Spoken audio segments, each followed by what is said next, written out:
Hello, আজ আমি বানাবো চিড়ের পোলাও। এর জন্য চিড়েটাকে আমি ভালো করে ধুয়ে জল ঝরাতে রেখে দেবো। এরপর একটা ননস্টিক কড়াইতে আমি কিছুটা রিফাইন অয়েল দিয়ে এতে আমি বাদামগুলিকে ভালো করে ভেজে নেবো।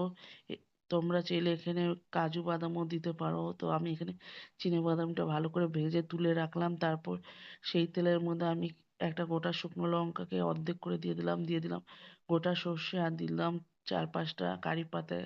এরপর এতে আমি দিয়ে দেবো পেঁয়াজ কুচি। এরপর পেঁয়াজটা কিছুক্ষণ নাড়িয়ে চাড়িয়ে এর মধ্যে দিয়ে দেবো আমি কাঁচা লঙ্কা কুচি। তো তোমরা চাইলে এখানে আর একটু লঙ্কা বাড়িয়েও দিতে পারো। তো আমি এখানে আমার টেস্ট অনুযায়ী দিয়েছি। তারপর এর মধ্যে দিয়ে দিলাম আমি নুন, হলুদ আর চিনি। তারপর এটাকে কিছুক্ষণ নেড়ে চেড়ে পেঁয়াজটা একটু হালকা নরম হয়ে যাওয়ার পর এতে আমি জল ঝরানো চিড়েটাকে দিয়ে দেবো। জল ঝরানো চিড়াটাকে এবার ভালো করে মশলার সাথে আমি নাড়িয়ে চাড়িয়ে মিশিয়ে নেব। এটাকে ভালো করে মিশিয়ে নিতে হবে। আর এই চিড়ের পোলাওটা একদম ঝরঝরে হবে।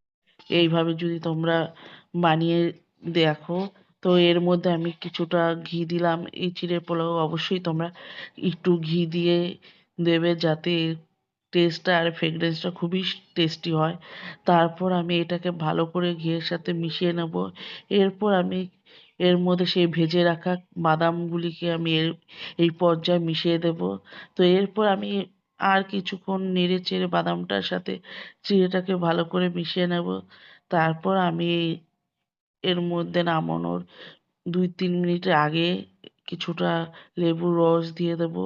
তো এখানে আমি কাগজি লেবুর রস দিয়েছি। তোমরা চাইলে পাতিলেবুর রসও দিতে পারো। এতে একটা টক মিষ্টি ঝাল টেস্ট হবে। তো এইভাবে তোমরা যদি বাড়িতে চিড়ের পোলাও করে দেখো, তো একদম দেখো এরকম ঝরঝরে হবে।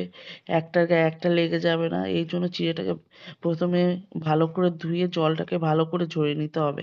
তাহলে এরকম একদম চিড়ের পোলাও রেডি। দেখো আমার চিড়ের পোলাও রেডি হয়ে গেছে। তো টিফিনের জন্য আমি দিয়ে দিলাম।